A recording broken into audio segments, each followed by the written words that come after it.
everyone, and welcome to Medium Cool, a movie podcast. I'm your host, Austin Glidden, and as always, you can find us on social media on Facebook, Instagram, and Twitter by searching Medium Cool Pod. It's facebook.com/Medium Cool Pod. You can search Medium Cool Pod on Instagram, and we'll pop up, and at Medium Cool Pod on Twitter. You can also email us at mediumcoolpod@gmail.com. Also, hey, if you're wherever you're listening to this, please subscribe, follow, whatever the thing is that you need to do. Leave us a rating, leave us a review. Whatever you can do will help us. Again, we're content creators, and this is how you support us. So by all means, please, if you feel so inclined, do so. All that said, today's episode is a pretty fun episode because I got to bring a very, very old friend of mine. And he and I have never been super close. It's not like he's like my best friend or anything, though I do love him to death. I would love to be closer friends with him. We just have not really hung out that much, but our paths have crossed so many times. I've known him essentially my entire life. This is Jonathon Newby. He was in a band called Brazil, and that's his most notable band, but he also did a lot for the music community where I grew up in Muncie, Indiana, and he was in several other bands, and he does a lot of solo projects and things like that. And so, Jonathon Newby is an awesome dude, but he's also a guy that introduced me to certain movies whenever my band was practicing at the same place that his band practiced, so we'd usually go in right after them. And I would talk to him for a bit, and we'd talk about movies. And he recommended certain movies that we'll talk about here in this interview. So I brought him on because, one, I knew he was a movie fan. But two, also, he just has an interesting history with music, and I thought it'd be interesting to share with all of you. So that said, let's go see what Jonathon Newby is up to.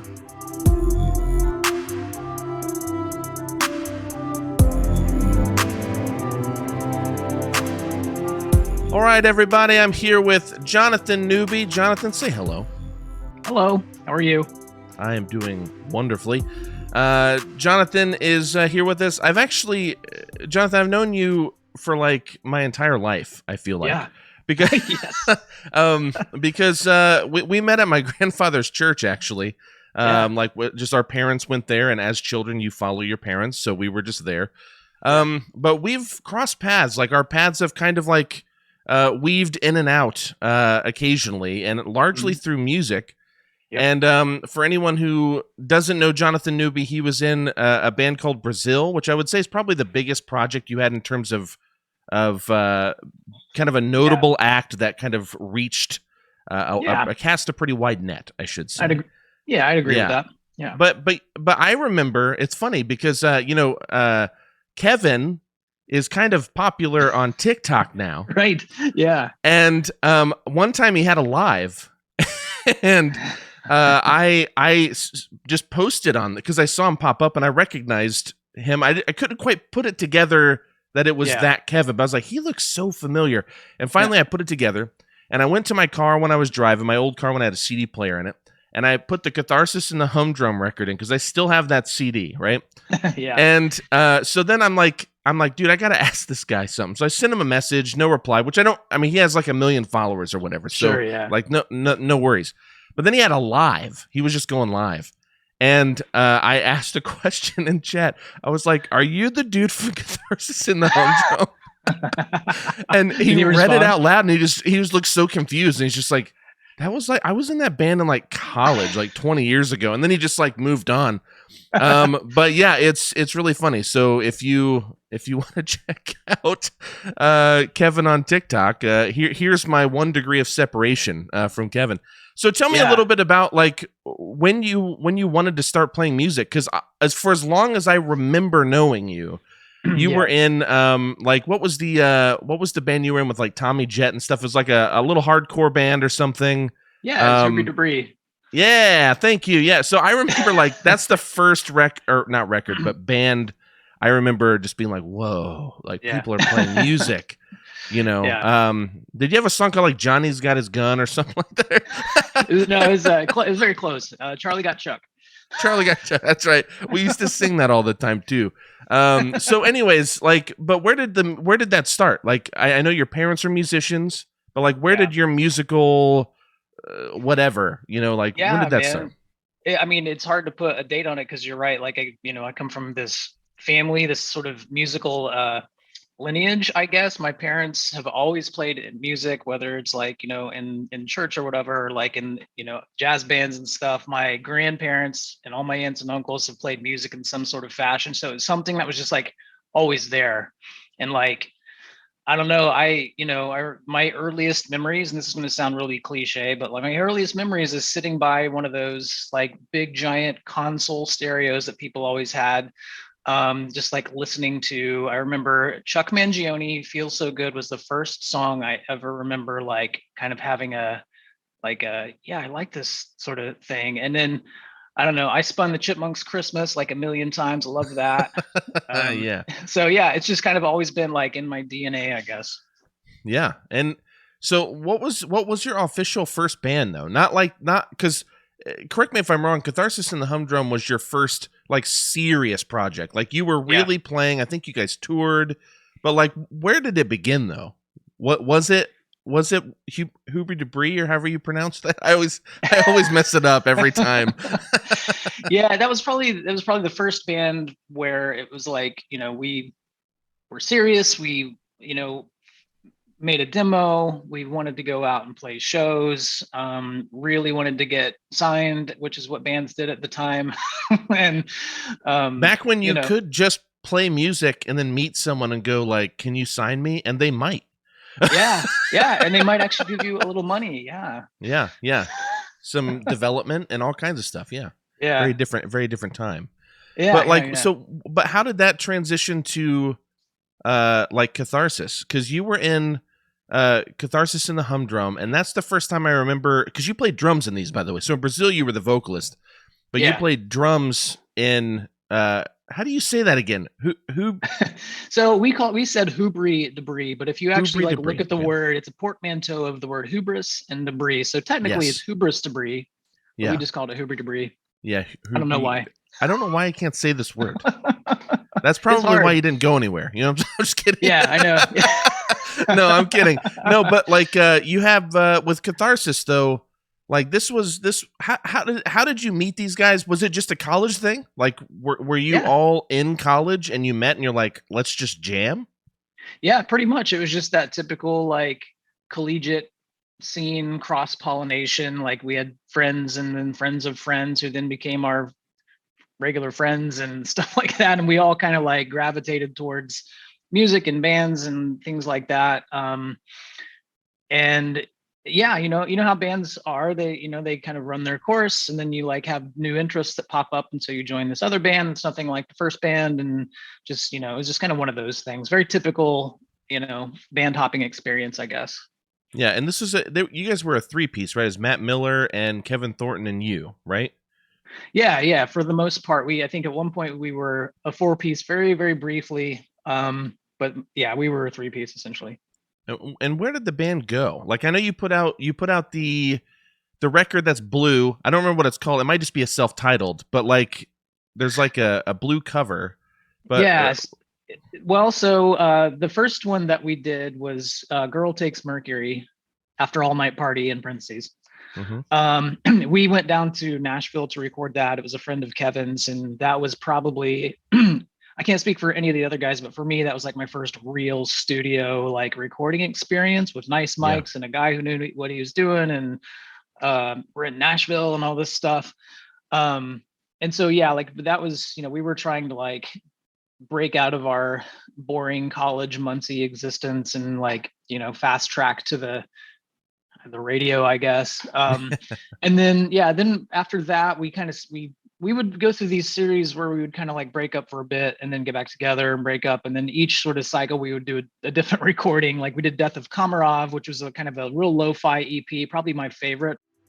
Funny enough, the headset that Jonathon was using malfunctioned. So we went ahead and put an edit here. So you're going to hear a distinct change in audio quality, but let's get back to it. So Death of Komarov is probably my favorite. It's pretty rough and dirty in terms of production values, but it's got a lot of cool things and experiments going on that we didn't do with Girl Takes Mercury. All right. Sorry, I was writing down my edit point. Okay. Sorry about that. They just powered down. I guess I should have let them. No, you're fine. But so with that though, with these records, where are these? Have you guys intentionally suppressed them? Like, like, do these not exist anymore? Because I haven't been able to find anything. I found like one.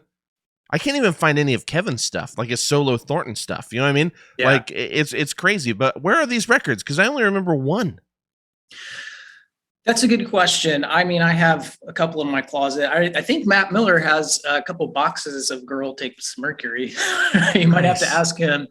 Yeah. Death of Komarov is like the quintessential, like, proverbial lost EP. Like, I have one and I might have burnt it for myself, and I don't know where any of the other ones are. That was kind of a sell it out of your backpack sort of thing. Yeah. And then we had one more that was released on a small label run by my friend Chris Lawhorn. The label is called Idols of the Marketplace. And it was kind of like, we re-recorded some of the older stuff and then had a few newer songs on it. So it was kind of like a mix of like new and old. And that's probably out there somewhere. You might be able to go on Amazon and find it from some obscure little retailer or something like that. Yeah. Okay. Yeah, that was a fun band because I'm sure you have to remember Stevie Ray's House of Wax. That's just not a place you forget. Yeah. But for everybody that doesn't know what this is, there was this incredibly small little record shop that was on the second floor, which is the worst for musicians. Yeah. And there was also a partial wall that cut it in half even smaller. Yep. So then talk about a glorified walk-in closet. I mean, you'd have a band in the area where they would play, you know, and all of the record shelves would be pushed to the walls. Yep. And then you'd have like 10 people and it's full. Yeah. You know, yeah. But it was awesome. And I remember I saw you guys played there a lot. I feel like Catharsis. We did. Yeah. Yeah, we did. Yeah, that was, I specifically. Yeah. Cause I feel like there were, you may have put on the show, or I don't remember if you played, but there were always these like mixed genre shows too. Yeah. Like randomly, like Burn It Down played there, but I remember the band before them didn't sound anything like them. You know what I mean? Yeah. Yeah. But speaking of which, actually, though, I forgot about this until just now, though. Something I think very, very fondly on, thinking back, is the Circus Music Festival used to do. This is CIRCVS. Yeah. Just to be cool. Gotta have that quirky spelling, yeah. Yeah. Dude, I'm learning that, though, with like if you make a band name or you do anything. I mean, I don't want that kind of like quirky spelling, but it's like you got to do something because every fucking name is taken. Yeah. You know what I'm saying?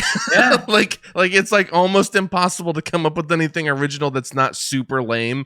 Yeah. Or you have to get super creative and think outside the box and have everyone ask you, what's this mean? And you go, I just needed a name. Like, I needed to just get started. Or it's like you see all those like laptop glitch pop artists that their name is just a bunch of like wingdings or like Cyrillic characters, you know? Yep. That's That's what you have to do. You can't do it any other way. Yeah. But so tell me about the festivals though, because you for my generation, which I'm like, I don't know how much younger I am than you, 6 years, something like that. It's not that long. Yeah. I'm 37, so whatever that is, you can do the math. Yeah. So like my generation of people thought you were a fucking legend in Muncie because of this festival, because you brought all of our favorite bands, right? So you brought like Embodiment one time, because again, everyone who listens to this has heard me talk about all of these like quote unquote like Christian hardcore metal bands or whatever that I grew up listening to. Yeah. So I mean, you had Living Sacrifice, which I was at that one, and you had Zayo and like all these killer bands, but you also had like Burn It Down and Harakiri and you know what I mean? Like all of these crazy bands. Oh, dude, the year that you did the YWCA and Docs, where you had like the multiple locations, Further Seems Forever played there. With Chris Carrabba, yeah. With Chris Carrabba. This is before The Moon Is Down. This is when they had a split with Recess Theory. So all you nerds out there, this is what we're talking about. Chris Carrabba, of course, mostly famous on the wide scale from Dashboard Confessional for anyone who doesn't know Further Seems Forever, though I think Further Seems Forever is far superior. Though I do like Dashboard, I'm just saying Further Seems Forever is great. That's fair. And but man, I remember watching them play, and someone told me before we went there, they were like, dude, all the members but the singer are from Strong Arm. Oh yeah. And Strong Arm was like one of my favorites They were good. And so when I watched them, and I was like watching Further Seems Forever, and I was front, like my chest against the stage, and they're like throwing down like a hardcore band, but they're playing this like really pretty like indie rock music or whatever. You know? Yeah. Oh, it was fucking awesome. But tell me about this whole experience. How did Circus come in? Because I remember you even had little zines that had like pictures, and you did your Fazoli's fundraisers like everybody did. Yeah, but it's how you did it. Yeah, I have some breadsticks. Would you want to support independent music? It's so true. Yeah. Well, it's, you know, I mentioned like with Catharsis and the Humdrum, we would have kind of on and off again sort of periods. And like when we had an off period, I still was like trying to figure out ways to be involved really deeply with music. And so I'm like, well, you know, I could bring bands that I really like into town and, you know, put on festivals and things like that, or put on a festival and things like that. And it was kind of, there was a little bit of a like a selfish motive in that sometimes it was during a Catharsis on cycle, and it was a way for me to kind of like have us open for bands that I liked. Because the first half of that, there was a lot of hardcore and punk, but the first half was always by design, like much of indie rock and kind of like dream pop and stuff like that. So I would just slot us in there. And then the rest of the night would be just like fun metal stuff. Yeah. But yeah, the first one was at Leader Bingo in a big bingo hall. Do you remember the year? Oh, that's a good question. Because I think 99 was when you had Embodiment, if I'm not mistaken. I want to say that might have been 98 or 99 would have been that. And then 2000, I believe, was the Ross Center where you got that in the park, because you had that and another building. But the Ross Center was where you let local bands sign up. And my band at the time signed up. And we actually met some cool bands that were like on our... I totally forgot about the Ross Center sign-up thing. Yeah, that's cool. I'm glad you guys got to play that. Yeah. So I guess I did 4 total. One was at Leader Bingo. That was kind of a big learning experience. And the second one was the one with Embodiment at the old, it was like a YMCA building next to the downtown YMCA. I think they tore it down. Power kept going out. Coalesce played that one. That one was really cool. I didn't get to go to that one though. And so like a bunch of my friends went to it.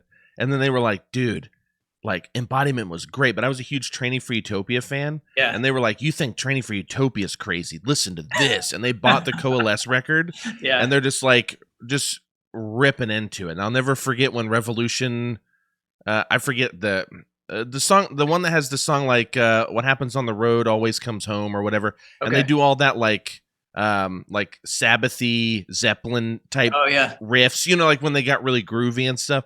Yeah. All my friends were like going crazy. I hated that I missed that. But continue. I'm sorry. One. Yeah. No. Yeah. Then after that was the third one, which was probably my favorite. That's the one that Further Seems Forever played. And that's the kind of the multi-site one that I had. That one was super fun. And I remember, funny story. So Further Seems Forever came to play. I had spent a bunch of time on the road with them roadieing for Juliana Theory. They did this double bill. Oh, so I knew them like kind of coming into this. And they had new merch and they had to have it shipped to Muncie. And I said, you can ship it to my dad's house. And so my dad would just bring it. And I remember like my dad was kind of late and for whatever reason. And I remember Chris Caraba coming up to me kind of nervous. He's like, hey, is your dad here yet? Has he got our merch? And it was just kind of a funny, just knowing how things all end up, him being super famous and, you know, my dad stressing him out. And then the fourth one. And then the fourth one, that was at the Ross Center one. And that one was actually kind of like my retirement because I had a site, my previous site fall through. I can't remember where I was trying to have it, but I had Cave In booked. I had like a ton of bands, like different bands booked. And I had to move the site and move the date because it just wasn't working out. And then when I got back to Matt Pike, who was booking for Cave In and all that, like I lost all my headliners.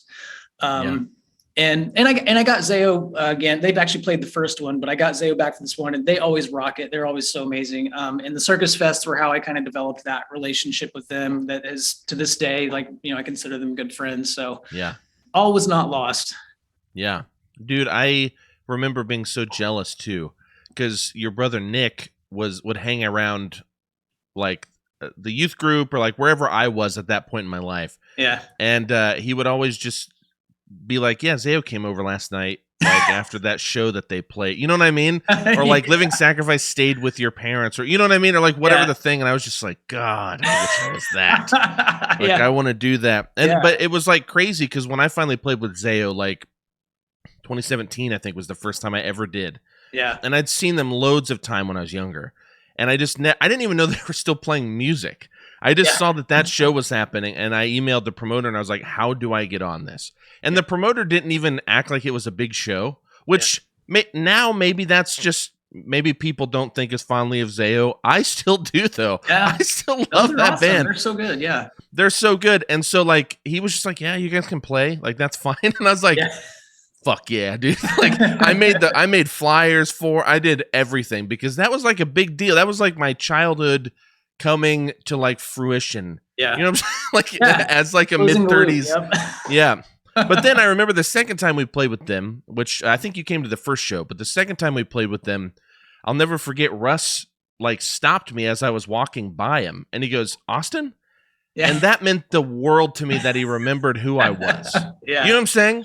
And now they have like the like softest, cushiest place in my heart, that band, because they just were so cool. Like they were just so cool to me. You know what I'm saying? Like, and I don't mean like they were cool. I mean like they were so nice to me. They remembered me. It seemed like they cared that they were playing. Oh yeah, those guys are so awesome. Oh yeah. Specifically Russ. He's one of the most the warmest, most personable people that I've met. You know, like band or anything else. So yeah.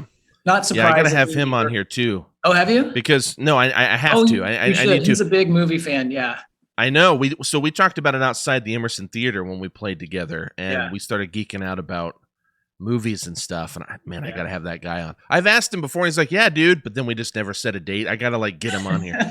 Yeah. So, all of that to say, you do the circus. These were like freaking awesome. It feels like that's something by the time you got like later. Was that like a money sink to some extent? Oh, it was always a money sink. I never made any money on that. I always was in the red, like, it wasn't like life savings type money, but definitely hurt for a few months. But I enjoyed it. And I think probably the thing that like kind of made me want to retire is just, it's like for a month, like I was just stressed all the time, just trying to keep it all together. And it's tough being, doing a big festival.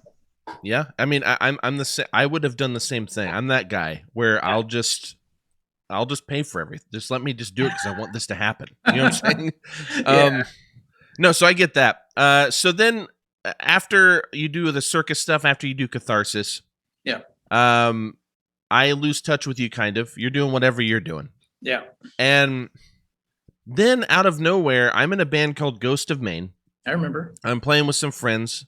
We practiced at Aaron Neely's mom's house. Yeah. And we show up, and Aaron's like, can you guys wait? Like, Brazil's finishing up. And I was like, wait, the same Brazil? Like, that Brazil? And he's like, yeah, they practice here. And then I walked in, like, there you are. So then our paths cross again. Yeah. This is probably 7 years later, or 5 years later or something. You know what I mean? Yeah. And so how did Brazil even start? Because I remember the drummer you ended up having for a long stint of the time. Yeah. I think he came from like New York or something. Like he came from away and he moved to play. How did this even start? How did you bring people in from another state like to play in your band? And how did you like make it, if you get what I mean? Yeah. I mean, it was just a lot of like kind of dogged perseverance. Like by the time I wanted to like do another serious band, I had done like promoting, like, being a promoter. I had been a roadie for other bands. I had worked at small labels and stuff like that. And I was just like, you know what, I'm a musician at heart. I just want to be the band and not be like the support around the band for once. And so I put together this band. It started with my brother and I, and we added Aaron Smith. And over time, just kind of had this somewhat rotating cast of members. I started off on drums with that band actually. And probably for the first year was the drummer. And then we couldn't really get the singing situation right. There was just some kind of like differences of opinion and stuff with like kind of the vocal direction. I ended up kind of auditioning myself on like a 4-track and just kind of seeing if the rest of the guys liked it. And it wasn't the best singing, but it was enough to like kind of secure my spot, I guess. So then the problem became like, we need to get a drummer. And then from that point on, that was around when we were like sending our demo everywhere. I played drums on the demo and sang on the demo, like Phil Collins style. And we sent it out like a full on like blast. Like I remember going to the little downtown Muncie post office with this huge stack of just mailers full of burnt CDs and stuff like that, and just sent them out. We got one rejection letter, a bunch of like just no responses. And then Fearless Records called us up, like it gave me a phone call at some point, like, and said, hey, we kind of like what you guys are doing. And we just started a conversation from there. And then from that point, it was like, okay, we have the singer thing figured out. Now we need to figure out the drummer situation. Wait. Have you guys even played shows yet? We had done. Okay, done, I was about to say, you just start on this label. What world are we living in? That's what I was thinking. Sorry, I left sorry, out go ahead. a big chunk of that. Yeah, we did the full on. Yeah, we did the full on. Just like, hey, can we play in your garage with the 9 other hardcore bands that are already playing, and give us a like I'm playing for Taco Bell money and stuff like that. So yeah. So continue. Sorry. Yeah, no worries. But so a lot of that stuff, a lot of playing in like empty clubs and empty, just weird buildings and stuff like that. And then we got signed. And then we kind of had this big long issue of rotating drummers. We couldn't get, it was either like they were really good, but they couldn't commit, or they were not the greatest, but they were super like ready to go. And we ended up, by the time we were writing music for A Hostage in the Meaning of Life, which was our first full length, we had put out this call, like, because we had this platform now, Fearless Records, and they helped us like, hey, Brazil, one of our bands is like looking for a drummer. And we had this big series of auditions, and this guy from New Jersey sent me an email named James Sufchek, and he's like, hey, I'm interested in auditioning. And we're like, yeah, just, if you can drive out here, then you can stay at, one of our houses and then audition. And he came out and he had that, obviously if he drove out here, he had the drive, the motivation. Literally, and then when he played, he had that. Yeah. I mean, literally. And then when he played, he had that, just that finesse that I had been looking for. And I'm a drummer myself. And I'm like, that's what we need right there. He wasn't Isn't like that the hardest when you're a drummer and you have to listen to drummers and you're like, God, like just do it better, And I feel bad about some of, like, in hindsight, I feel bad about some of the drummers who had auditioned, because I know that I was just like, so like looking, probably glaring at them in some fashion. And so this is a blanket apology to any drummer who auditioned for Brazil. I actually, funny enough, the band that I used to practice in the same place, Ghost of Maine, our drummer was great, but, and he could do metal proper stuff, blast beats and all that stuff better than me, hands down. But when it came to any kind of like hardcore beats or anything, I had that guy's number. And we would like, I would sometimes give my input. They'd write a riff and I'm like, dude, you need that like you need that kind of a beat. Yeah. And he would try and he could not do it. And I would take the sticks from him and I would just do it. And so again, apology to Adam if you're listening. I'm sorry that I was that guy. I would ask, and he would begrudgingly give them to me, and then I'd be like, "This is how you do it," and then I would like play. Yeah, and it's like, but it's that way because it's so frustrating when you're like, "I can do this. Why can't you do this?" I know. Yeah. And I know if I were sitting in the drum seat, I would just be like, "Just leave me alone. I'm the drummer." You know? Yeah. Same. Yeah. It sucks, man. But. So you guys, finally get your drummer. Yeah. And what was the lineup at that point?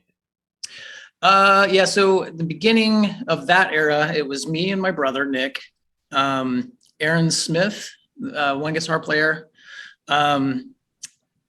Eric Johnson, the other guitar player, and then James Sufchek, and then Benjamin Hunt, who was our bass player.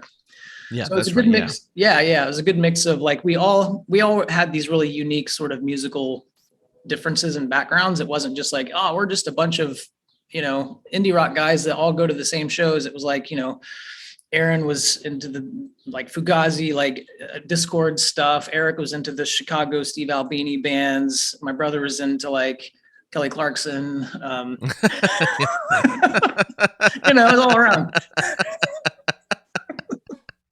That's so funny, dude. Yeah, Eric's actually a distant cousin of mine, and I remember finding that out whenever you guys were when we were practicing at the same building. Because my grandma was like, because my grandma would talk to like your mom, Yeah, you know what I mean, and then it would just like be this whole thing. She'd be like, "Your cousin's playing with Jonathan or whatever," you know. I don't know. Yeah. So that's the weird thing. But so you guys are just like practicing in some like random building in Muncie, and you're preparing to tour and go off. Where did Brazil go from there? You know what I mean? Because of course you used to play like the Tally at Ball State, which was like a room they used to do. I used to see you guys there. Yeah. You would bring in bands sometimes and play, or you'd start tours or whatever, you know. Yeah. But yeah, what happened? I mean, I know you guys were on Warped Tour at one point, which is kind of a huge deal. Like, how did it all go? Well, so that the Hostage and the Meaning of Life and like the beginning of playing with James Sefcek was kind of like the new era of Brazil. Like it was kind of after Da Sign, which was the first EP, we'd kind of like we toured with this rotating cavalcade of like drummers that would play one tour and then not play, and we have to get another one and scramble and whatever. And we, you know, we did some decent touring and shows and things like that. But when that sort of like ran its course, we were like, okay, that might have been it. That's kind of sad. But we started writing for Hostage and Meaning of Life. We demoed with Matt Miller actually in Nashville. He was going to recording school there, so we were his project. And we got I'm trying to think how it went. We ended up getting the same manager, like attracting the same manager as like Coheed and Cambria. And prior to them, he was managing like at the drive-in. So we kind of had this. Who was also on Fearless, I believe, right? Yes. Yeah. And so all of a sudden things started like realigning. That album like started, you know, we recorded that in LA with this guy, Alex Newport, who recorded at the drive-in as well. And once that was released, it just like, it got a lot of really great reviews. And from that, it was just kind of like, we just toured and toured and toured. We were like, it was this onslaught of just being on the road. We kicked off with 3 weeks with Coheed and Cambria. And then after that was like a week or two with Sparta. So at the drive-in guys, and just, you know, that summer I met Sparta actually. Oh, did you? Yeah. They stayed with me. I lived in Texas for a short stint, and we had Sparta come in and play. Oh, nice. And they actually stayed with us. They're really nice guys. And remind me what their vocalist name was. The dude that was from at the drive-in. I want to say Jim.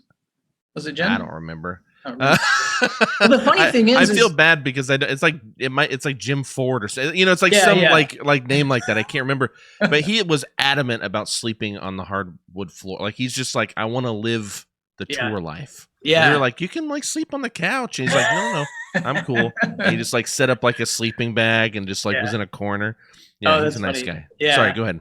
No, I was gonna say, so yeah, on that tour with them, actually, we played at CBGB's in New York, and afterward, we went to some bar that they knew about. It was called Motor City. I don't know if it's still around, but it was some divey, you know, hipster bar or whatever. And we just started talking about touring and stuff like that. And I said that, you know, like I was from Muncie, and he was like, oh, I remember being at the drive-in and playing Stevie Ray's House of Wax, bringing it back around to what that. In the hell? Yeah. And so we talked about that, and they basically like, they didn't have any money because they were just broke touring, and they would drive up and down McGalliard for a couple of days, and they parked and slept in the Sunshine Cafe parking lot. And we're just like vibing on all this history. It was really cool. Oh my God, that rules. Dude, can you imagine at the drive-in at Stevie Ray's? How are all those records not broken? I know, right? You know what I'm saying? Yeah. And I'm not sure, but I'm pretty sure that Eric Johnson ran sound for the At the Drive-In show at Stevie Ray's. It's just like an interconnected crazy. Like matrix. So two things real quick. I'm going to go in order though here. Yeah. So when you recorded The Hostage and the Meaning of Life, what was it like having your dad on the record? Because I know he did like the wild sax stuff at the end of one of the later tracks. Yeah. And your dad is like a kick-ass sax player. Like this dude rules. Thank you. So like, and yeah, he's great. Yeah, he's always been just in my, I'm not just saying because he's my dad, but I've always like respected his musicianship. yeah. But what was that like though, having him play on it? Like, were you just like, Dad, we want some wild sax. Can you come give us some wild sax? Yeah, well, we'd collaborated with him before. That wasn't the only song that we ever had. Like we wanted like some sort of crazy John Zorn type like sax on. Like we had done some other things, and we happened to have the song Metropole be on the record, and that was back when you could convince a label to fly a guest artist out from Indiana to spend a few days in the studio and fly them back. So that's what we did. And actually, it was kind of a proud moment for me, like being, at the time, a professional, but not broke musician. And, being able to like fly my dad out to do a session and stuff like that. It was kind of, maybe a bit of a brag for him, I'm going to fly out to LA and do a session, Yeah, dude. I mean, why wouldn't it be? I mean, you've been busting your ass for a decade at that point, right? Yeah. And you're just like playing in one band. It only gets so far. You play in another band, you get the tour, it goes a little further, fizzles out. And now you're in a band that has the clout to be able to be like, fly my dad out so we can play this one riff, like this one wild thing. I think that's fucking awesome, dude. Yeah, and it was a nice, a nice sort of father-son experience, I guess. And I think today, if that situation were to arise, it would most likely be met with, no, they can record here and just upload it to the cloud, and they can pull that session down. And yeah, exactly. I mean, that's, dude. Yeah, with Barricades, the hardcore band I was in last.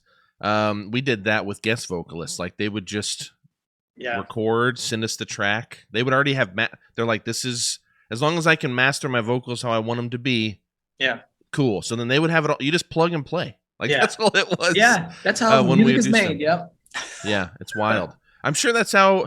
Well, I'm getting ahead of myself. We'll get there. So the last thing with Brazil that I can think to ask is about like the Warped Tour thing. Now, Warped Tour was like so huge at that point, and you guys were, I mean, there were so many bands. Yeah.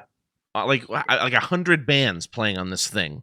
Yeah. And so like, what was that experience like? You guys ran a whole, like a line of shows with that, right? Yeah, we did 2 weeks on the West Coast, and then a break, and then 2 weeks on the East Coast. So it was a pretty brutal run. We were on the Smart Punk stage, which was kind of one of those like, one of the side stages, or like Ernie Ball and stuff like that. And we played with this band Melee, which I don't know if they're still around, but if you watch It's Always Sunny in Philadelphia, they have one of their stickers in the bar. So that's awesome. That recently. And From First to Last, whose singer went on to become Skrillex. So yeah, we played that. And just the whole,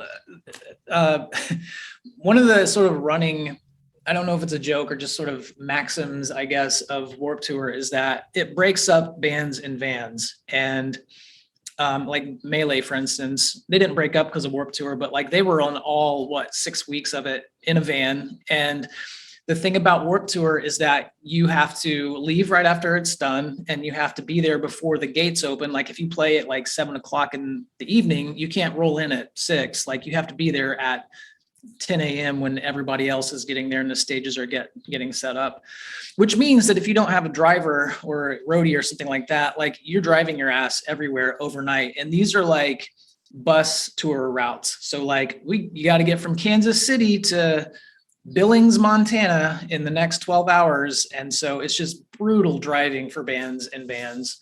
But it was, I mean, for us, it was like it was a slog, but it was fun. We got a lot of new fans.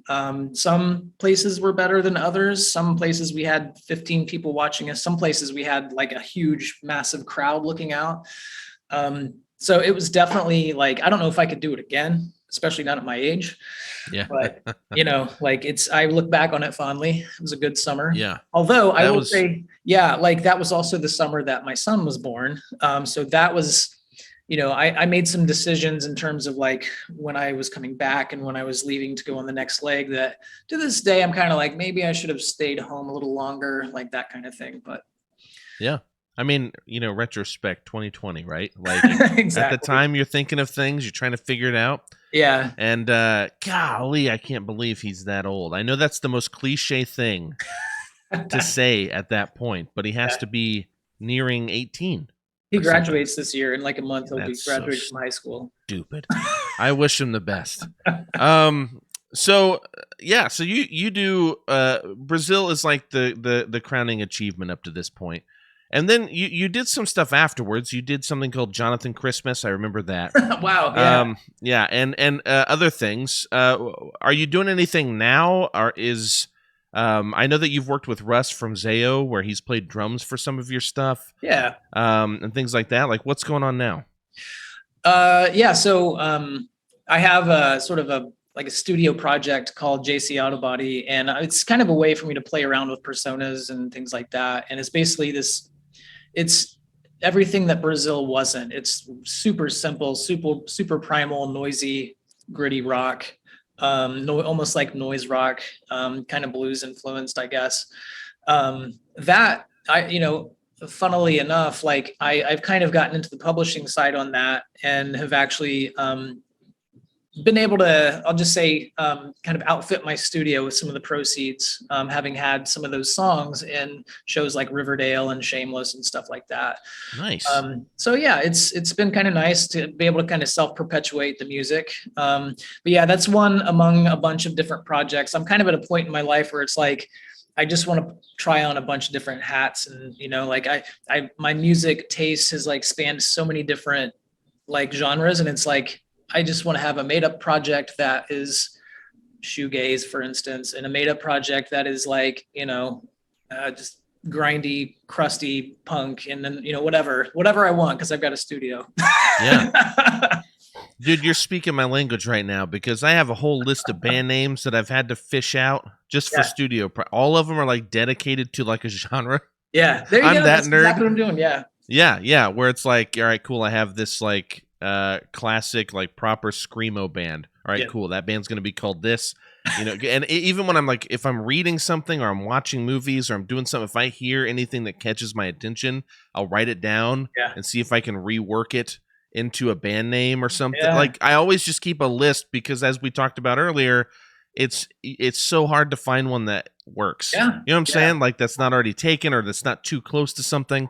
But then I'll hear then I'll go back and look at the list and be like, where did I even come up with this? You know what I mean? Like, where was this?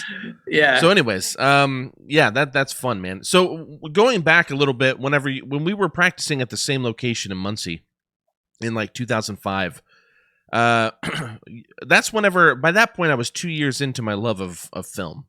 My love started in 2003 mainly, where I watched Amelie, and that just like completely blew my mind, because all I was used to was like Dumb and Dumber and The Rock, So it's like, and nothing against those. It's just, if you've seen all those movies, there's a big difference. I just never seen anything like it. Yeah. And so then my buddy Riley was like, dude, you gotta watch French New Wave stuff. And then Kurosawa came into my life. You know what I mean? I just deep dove for those 2 years.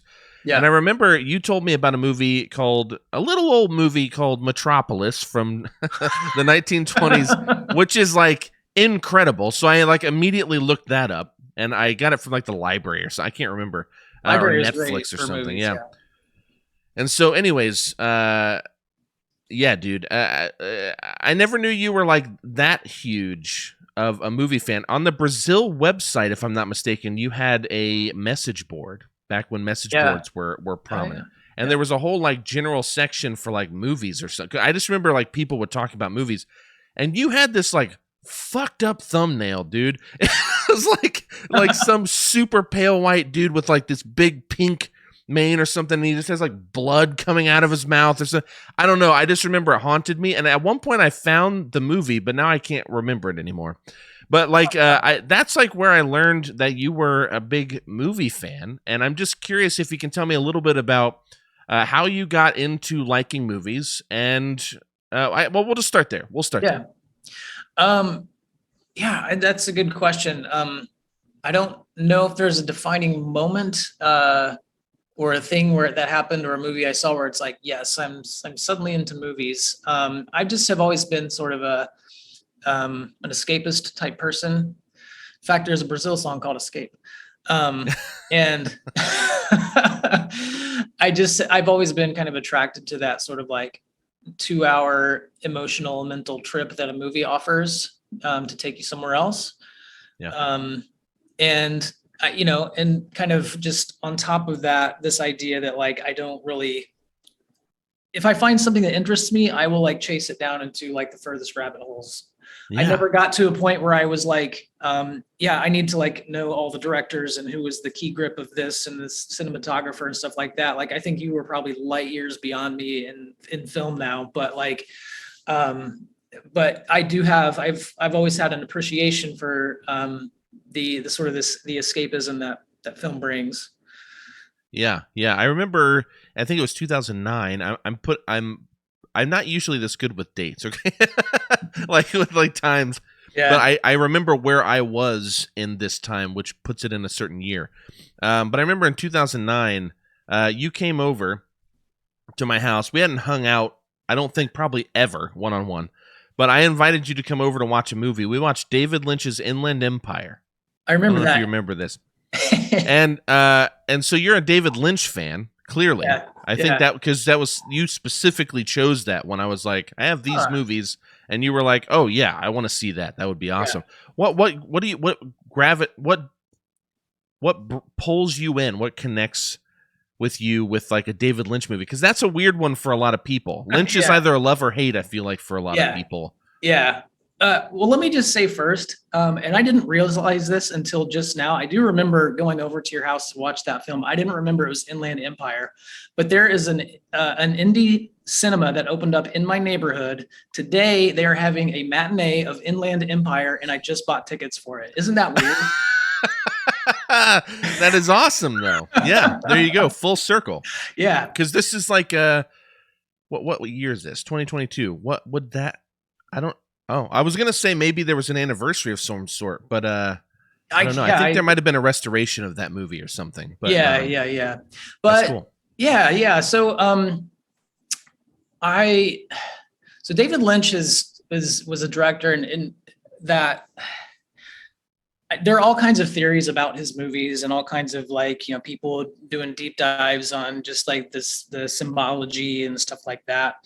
The thing that has always attracted me to his work, whether it's Inland Empire or Lost Highway, which is kind of my definitive David Lynch movie, is that that was kind of my introduction to him was kind of like my first realization that a movie narrative does not have to be linear. It doesn't even have to have like any story at all. It can be really just a like transmission of an ambiance or an atmosphere or a slate of feelings.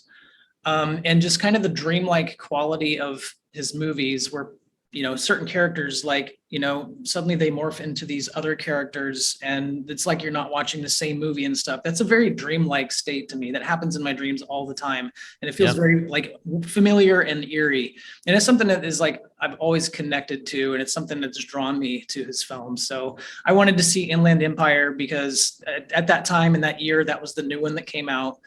And he of course nailed it. Yeah, I mean, dude, I can't think of, and I actually have yet to see Lost Highway. Lynch and I have an interesting histoy. I'll talk about that in a second. But it's a good one now, but it wasn't always. Is what I'm getting at. Yeah. But I want to talk about it now, but I'm going to finish my thought here. So Inland Empire, from what I've seen at least, that was just the most nightmarish movie. Yeah. I'd ever seen. You'll have to tell me after you see it again tonight if it still feels that way. Because there's a point where I'm pretty sure. Why can't I think of the lead actress's name? Laura Dern. Thank you. God, I had Linda in my head, and I'm like, that's not it. That is not it. Yeah. But anyways, Laura Dern. There's a point where, like, I don't know, he like magnifies like someone's balloon head. Yeah, it's like weird. Like, I don't even know how he does some of this stuff. It like hurts my heart to like watch it because it's like, oh, like this is so weird. Dreamlike is a great way, especially when you watch something like his earliest film, Eraserhead. Yeah. Like that is just a dream. You know what I mean? Like, how could that not be? That's just such a unique experience. And with being someone who loves Stanley Kubrick so much and movies like The Shining and all of those, I love that when Kubrick was on the set, he made his like crew watch Eraserhead, and he was like, Oh, I wow. want to make that feeling. You know what I mean? Like that's one of so it's like to an extent with Kubrick being my favorite filmmaker of all time, I have like a soft spot in my heart for Lynch for that, right? Yeah. But my history with Lynch is so weird because I watched Mulholland Drive with my buddy Riley, and I thought the acting was terrible. I thought it looked boring, and I thought it made no sense, and it pissed me off, right? Now, this is whenever that came out, 2002 or whenever. This is even before I was, like, into movies, probably. Yeah. So I watched it, and I remember, like, whenever you open the book, or, like, the little booklet or whatever that comes in the DVD, it actually had, like, explanations and, like, things to look for, like, in the movie, and it's like, come on, man. Which, I know he did that with, like, Dune. Yeah. Like in the theaters, you would get a thing that you had to like read, and you know, I know that that's like how he is. Yeah. But like after that, I had seen The Elephant Man, which was my favorite. It still is, but it's like a default. Like I need to rewatch it and revisit some of these. But I watched that. I loved it. I even watched A Straight Story, which is like his just G-rated Disney movie, basically. And it's actually kind of awesome, you know? So like I kind of started to build, and Dune, of course, which I thought was like bad in a great way at the time. I have not revisited it. So it's, you know what I mean? Like it was one of those things. And that was me at that time. And then years later, you know, we watched Inland Empire. Probably around that time, years later, actually, even, I watched Blue Velvet for the first time. Really loved that. Yeah. And I basically picked up several more. I watched all of Twin Peaks and the film Fire Walk with Me. Yeah. And so I kind of like have a new appreciation for him now. Yeah. Just as a really unique and creative filmmaker.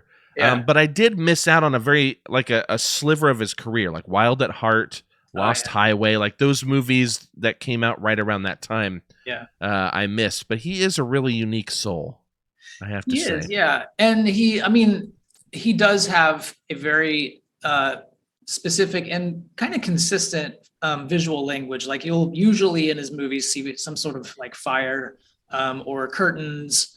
And one thing that he does is I've noticed is a lot of times he hides these sort of visual Easter eggs. Like there'll be a normal scene happening in front, and then way in the back, there's some person with like a really messed up face or something like that. It's just like, and you kind of gravitate towards that. You're like, what is going on in the background? You know? But the sound design too. Yeah. His sound design's whack, dude. It really is. Like, it creates an atmosphere, whether he wants it to be unsettling. Even in The Straight Story, I mean, you know, that's like you said, it's a G-rated, almost Disney flick, if not actually a Disney movie. Yeah. There's one scene in there where it's just this outside shot of like one of the guy's shacks or houses, and it's just this kind of creepy looking door, and it holds on to it for just a slightly uncomfortable amount of time, and then there's some sort of like, you know, sound of typical David Lynch like hissing sound or something like that, and it's just this one moment in the entire movie where you're just like, oh, I just got a Lynch like shiver, you know? Yeah, 100%. And it was a Disney movie. Oh, which is what's crazy, because like Disney put it out. Who does that? With David Lynch, like, you look like our material. We'll make a G-rated movie. He's like, okay, I don't know how that came to be, but that makes me like want to look up like history on it or whatever. But he's just one of those guys that at that time when I first started getting into movies, I could not appreciate those things because I appreciated very surface level things. Yeah, and now I just want those cerebral experiences because I find them so much richer. Yeah. Did you by chance see the movie that's on Netflix? It was up for an award at the Academy Awards called The Power of the Dog. Yes.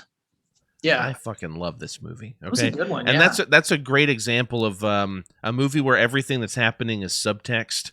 Yeah. You know what I mean? Like everything on the surface is very clear and you can watch it. And I could see people watching and just being like, why are we doing this? Like, like, why are they standing in the desert and like hugging and then he like starts to cry? You know, like, I don't know. It's not like a hard movie to follow at all, but I love like so much of the rich storytelling is in that subtext. Yeah. About, you know, whether it's Phil, the Cumberbatch character or whoever. So, I do want to jump back, though. So something I like to ask a lot of the guests that come on here is about some movies that essentially informed the way that they watch movies now, kind of the lens in which we see movies there are always those movies that kind of like build that lens, right? Yeah. And as you watch new stuff, Metropolis, for example, or The Passion of Joan of Arc, another silent film, like those have influenced just my forever lens, because there's something about the storytelling, about the way effects were used, or about close-ups, or whatever the thing is.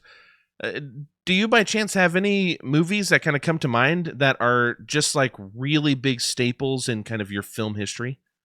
Yeah, and I mean, unfortunately, they're not. I mean, I wish I could be somebody who's like, yes, this Truffaut film, No. 60s or whatever, No, but tell us it's The Little Mermaid, dude. I don't give a fuck. I just want you to like what you like. So you just tell us. It's usually the bigger, more accessible movies that get you to that point. You see something and it kind of funnels you down into suddenly 100%. Like, yeah.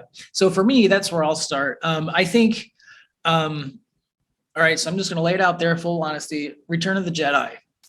I was too young to see the first Star Wars in the theaters. I vaguely remember seeing Empire Strikes Back in the theater, but Return of the Jedi was a phenomenon. And for me, it was my first I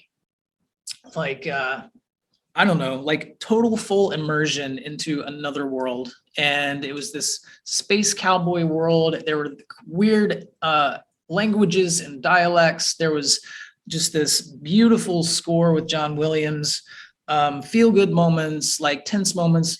There was father-son tension, all that stuff. And it was like, I was like, I'm not going to say how young I was, but like, all these things that you haven't learned how to put words to is just kind of like playing out on the screen. And I think that movie like really kind of opened up like how a film can be just such an escape. It can be an entirely new world for you. So that kind of set a pretty gold standard for me. That whole era of like that golden era, Spielberg, George Lucas, Indiana Jones, all that stuff. I roll that into the same ball, but I think probably like the flagship would be Return of the Jedi. Yeah, that's a good way to put it, the flagship. Because Lucas was we've done a whole episode on the original trilogy. And he was an incredible like world builder, man. Yeah. Like think of just like not every movie can you watch and actually have such a rich history where you could build franchises off of them. Like you could force franchises on something. Yeah. But like even something like, I'm even going to go as far as like Harry Potter. Now you have these like Fantastic Beasts movies, but all of them are based within the same reality, with the same physics, and within the same universe as those Harry Potter books, because there's so much to work with. Yeah. There is a lived in world, right? Yep. And the same thing goes with Lucas and those. Like I hate the prequels, like episode 1 through 3 or whatever. Yeah. But like at least they do still have lived in worlds. Yeah. You know what I mean? Like they're like Lucas still wrote the thing, and there is like some level of world building, even though like I really hate those movies. But like I appreciate that part of it though. Like Lucas is somebody that could build a damn world, and for it to be the blow off movie, Return of the Jedi, like because the first two, were setting up to that adventure basically. Because if you watch all three of them, that one stands out. That one is bigger.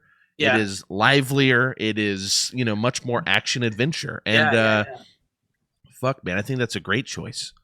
Yeah, I mean, and there was just so much attention to a lot of things that I feel like sci-fi and a lot of like the hard sci-fi or whatever you want to call it of the day didn't really pay attention to, like the lived-in universe, as you called it. The kind of like the spaceships are dirty and the technology looks used and things like that. Battlestar Galactica, Star Trek, everything was brand new all the time.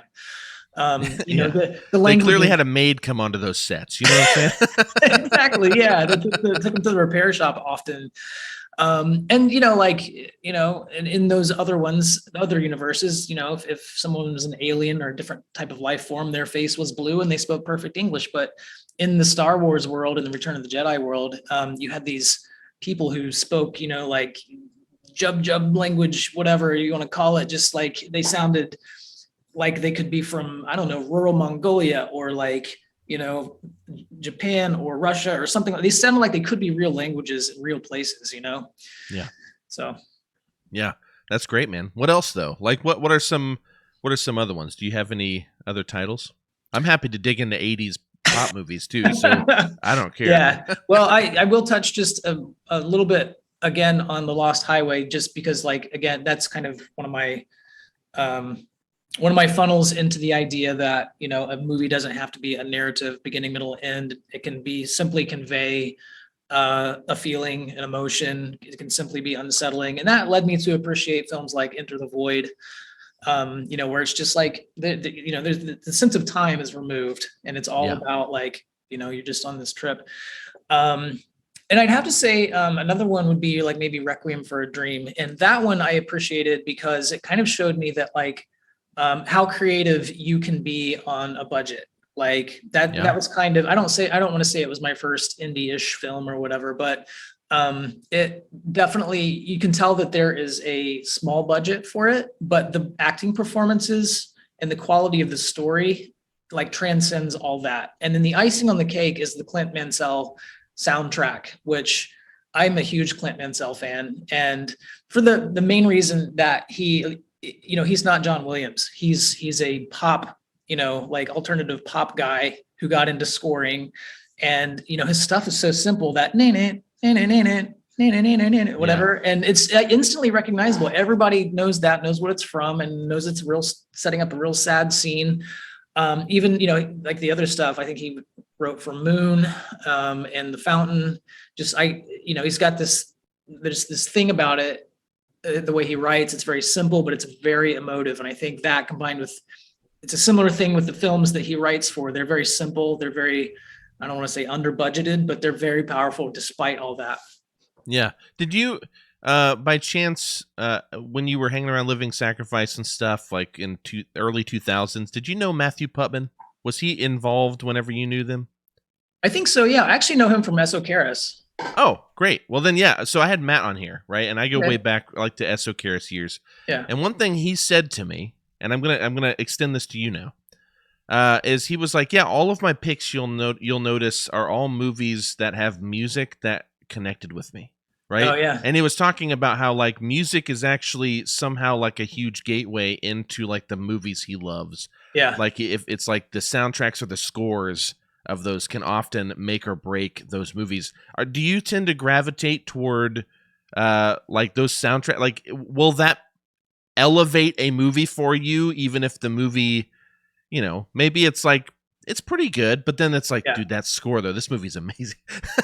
Yeah, it like where does it influence? Yeah. Yeah, I can definitely like put it over the top. You remember when that zombie flick 28 Days Later or whatever, the first one of that, not the whole franchise.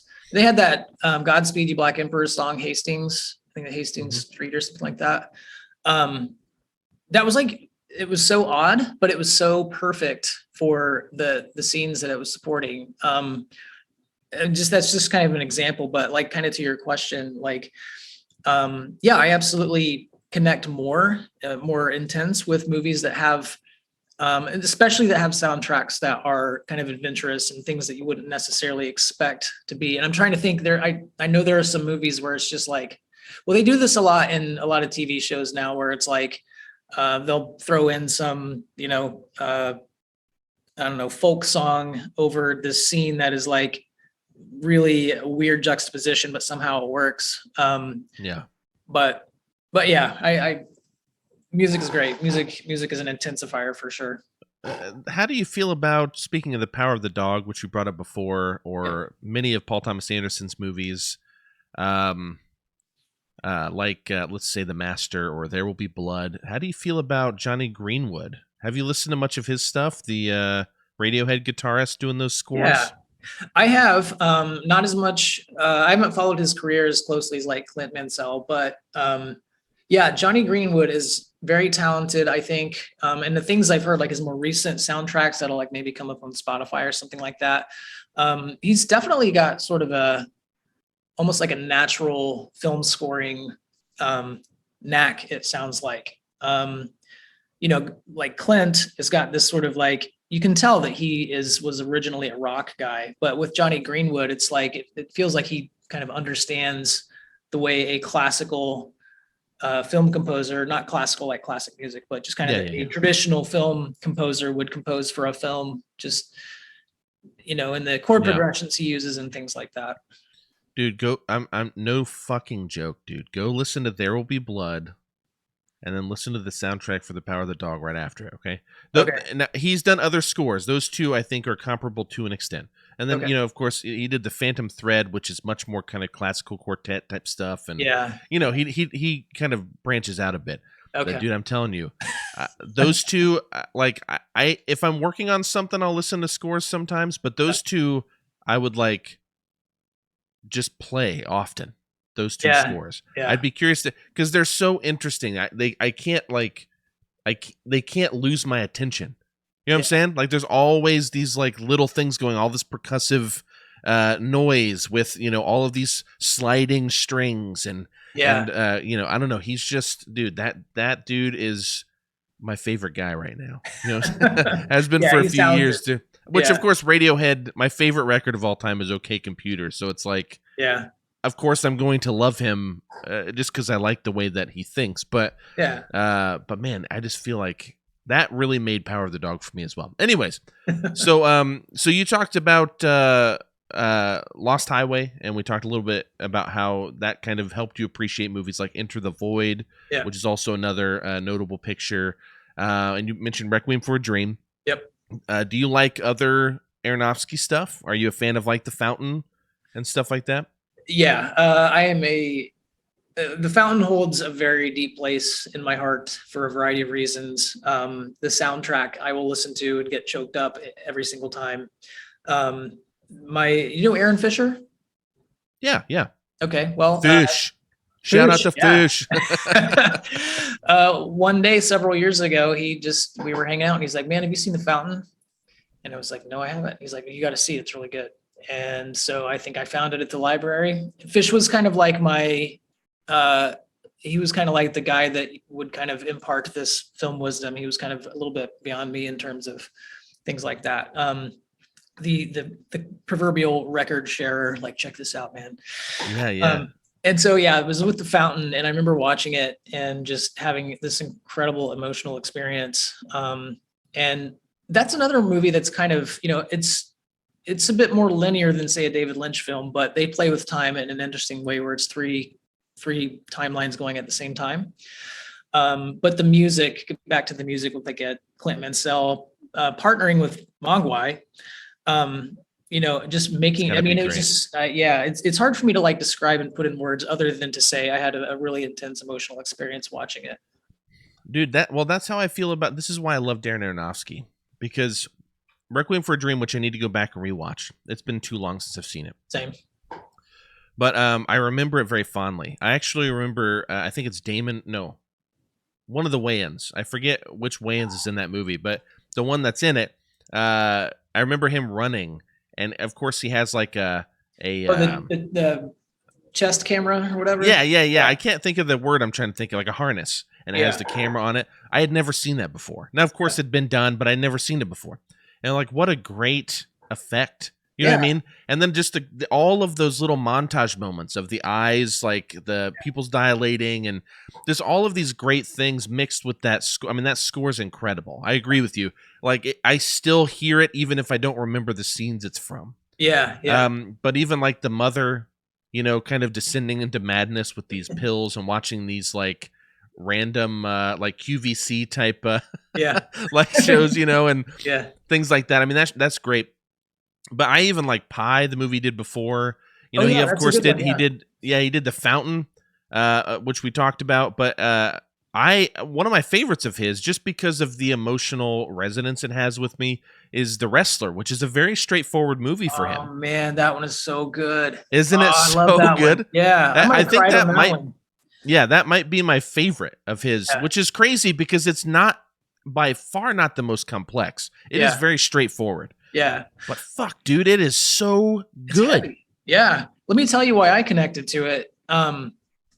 It's got this narrative where you've got this person who had his moment, Madison Square Gardens, and now time has passed, and he's still in that moment, but his life is kind of not there anymore. And I when I watched that, like I had like my glory days with Brazil had just passed. And I was just like feeling it, man. Like I was like, I know what this dude is going through, you know. We never played Madison Square Gardens, but yeah. But you know what I mean? It's just like, yeah.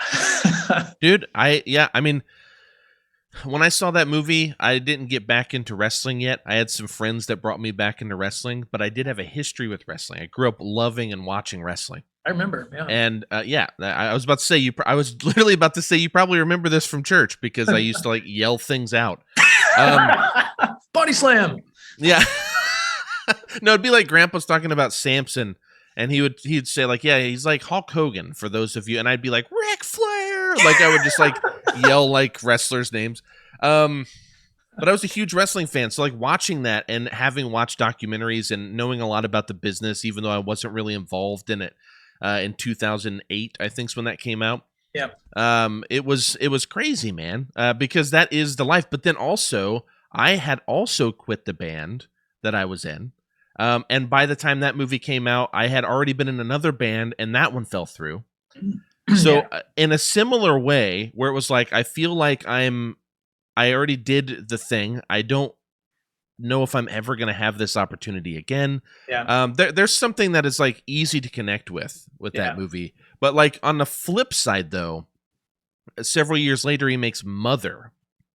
Did you see Mother? Holy shit, Jonathan. This is like no joke. This is like if Aronofsky did a David Lynch movie. I need to watch it. Yeah, like that is definitely especially with both of our histories with the church. I mean, the whole movie is essentially this allegory. Basically, if the characters represented like Mother Nature and one represented God, how do these correlate? You know what I mean? Like how do these things work? But it's all, of course, that's not explicitly said, but it's just this interesting kind of subtextual thing. You got to watch this. Talk about a nightmare. Wow. Holy shit. Everything changes in this movie the whole time. Yeah. I don't know. I demand that you send me a message after you watch this movie. All you got to do is say, I liked it, or I hated this. I don't care what your thing is. Yeah. I got to know how you feel about this. It's on my list. I'm sold. Yeah. But are there any others, though? I mean, so we've kind of talked about Aronofsky. We talked about The Wrestler. We talked about Requiem for a Dream. We talked about Lynch. We talked about these big 80s pop movies, like kind of headlined by Star Wars. Any others that you have in mind? I mean, I guess I would, Wizard of Oz is a good one just because that was almost like framing my childhood in a way. It was just always the movie that you put on the parents put on when you needed to kind of like kill some time and they needed to go off and do something. It was kind of, I guess that was kind of a world building sort of thing. That's kind of sure. I feel like it's kind of a lame example, but there was actually, oh, go ahead. I was just going to say, no, it's not at all. I mean, you're spot on. It is a world building thing, especially as a kid watching that. Like you're watching like tornadoes. It's fantasy. You know what I mean? And I loved fantasy as a kid. I don't know if you were there, but like as a kid, like fantasy was my jam. And so watching things that had, for me at the time, such an emotional spectrum. Yeah. Like the Neverending Story, for example. I was just getting ready to say, yeah. Like things like that where like when Atreyu loses his horse in the fucking mud swamp, that traumatized me. You know what I'm saying? Like that was like a rough thing, but then you also had that's sad. And then you have the fear of this like black wolf basically chasing him. But then you have these other moments that are kind of like these glorious, like uplifting moments, especially with the kid who's just sitting in his school's attic, like experiencing what I'm experiencing. Yeah. I thought it was great, man. No, actually there was this I don't know, I categorize it in my head as sort of like this sort of dark fantasy era in early to mid 80s. Like young person film, and Neverending Story is in there. I watched that countless times with friends at sleepovers and stuff like that. The Explorers, Dark Crystal, Last Unicorn, to me, like they're all kind of this weirdly dark but fantastical like film experience. And there's something in my mind that kind of connects them all in that they're not, it's not like a Care Bears sort of thing. There's just I don't know. I don't know what it is. It's just kind of almost like a not a sadness, but it's just they're dark. You know what I mean? Well, yeah. I think the thing that I love about those that I kind of grieve them Yeah. Because like those don't exist much anymore, at least in America. Yeah. And so what sucks is I feel like those movies really almost like respected the imagination of children and the emotional spectrum and the emotional identity that kids can have. Like it's okay if they're sad. Yeah. And it's okay if they get scared, as long as they know that, like, you know, like not like traumatized scared, but I mean, like, it's okay if they feel fear because of this movie, or they laugh with it, or they see, you know, someone about like to be killed by these weird Sphinx like statues, you know, like whatever the thing is.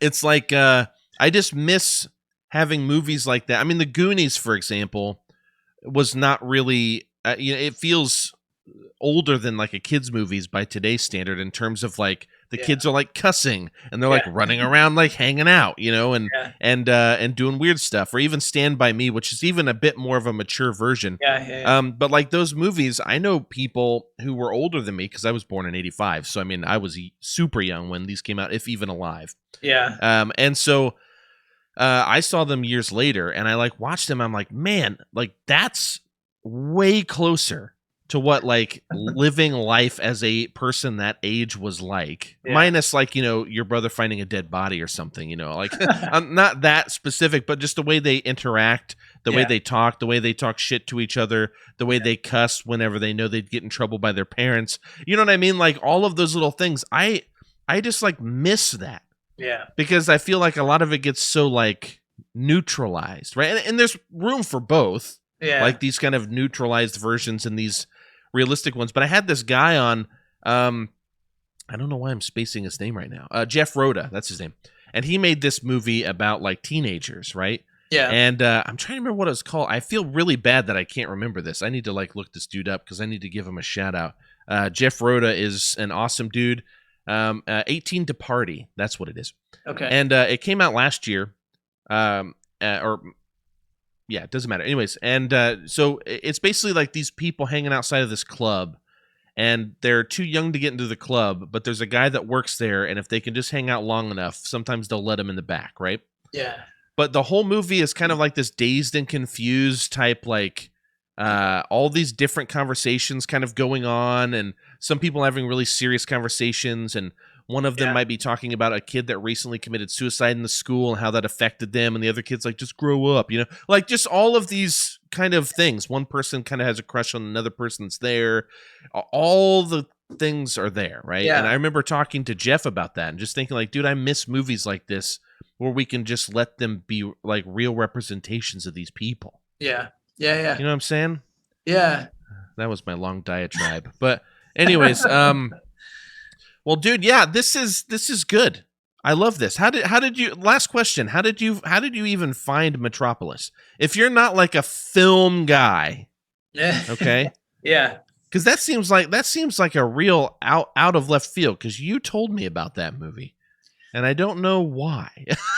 I can't remember either, but I think, you know, when I was like, I'm a big list person, and I will always, no matter what I'm involved with, I will look up like the top 10, the top 100 of all time, blah, blah, blah.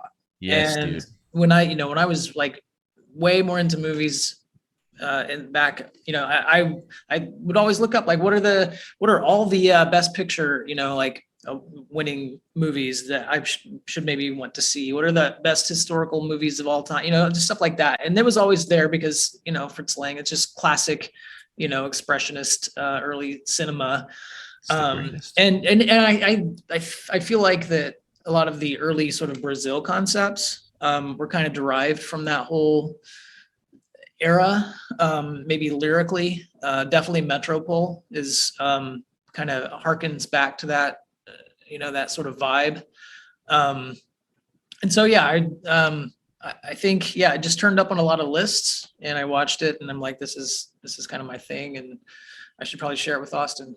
Yeah, no, that's I'm glad you did, because I don't know how long it would have been for me to watch. I've since watched like loads of Fritz Lang stuff, because I just think he's great. Whether it's his German stuff or his American stuff, it's always fun to watch. I mean, there are some stinkers, don't get me wrong, but I mean, he's just one of those phenomenal talents, man. And for the time, the effects were amazing, dude. For the now, I shows moments where the woman is essentially transformed in, like her essence is transformed into the robot. Yeah. That essentially turns into like an evil version of her. Yeah. And like when the rings are kind of like going around her and stuff, I like show people that now, like restorations. I have like a Blu-ray back there. Yeah. And I show people that movie and I'm like, how did they do this? Because this doesn't look like double exposure or any of like the classic things. It looks way too crisp. Yeah. It looks way too perfect. Yeah. And I can't figure out how it was done. Yeah.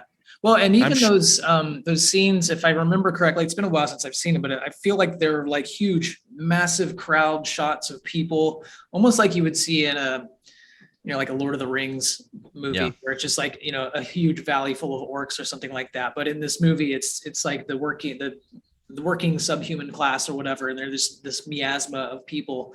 And I remember seeing that and being like, this doesn't feel like, 1920s or whatever it was. The movie, It's insane. It is like the greatest. That's like I can't wait to do a silent movie thing for the show because that'd definitely be on there. But anyways, Jonathon, thank you so much for coming on, dude. I'm glad we got to talk about music and movies. That's always good. Yeah. And yeah, man. Hopefully, if there's ever a reason, like maybe after you watch Mother or something, okay. We'll have to. Well, maybe we'll talk about that. Maybe we'll talk about Mother and maybe a David Lynch movie. We'll double feature it or something. Yeah. Because I haven't seen Lost Highway. There it is. That's the double feature. I need to watch Lost Highway. You need to see Mother. We'll reconvene at a later date. How about that? That sounds like a plan. All right, man. See ya. All right. See ya. This is fun.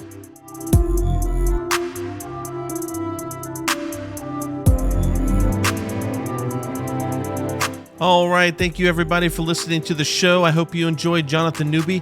I really do want him to watch Mother and then me watch Lost. Lost Highway, and I would love to do the double feature. That would be great. We could do that. I'd have him on. We'd talk about it some more. He's a really great dude. If you haven't listened to Brazil, go check him out. They're everywhere you want to hear them. They're there, especially the huge record that was on Fearless. That is definitely on Spotify, and you can find stuff on YouTube. They had a music video, all kinds of stuff. But it was a pretty big deal, and he's a pretty awesome dude.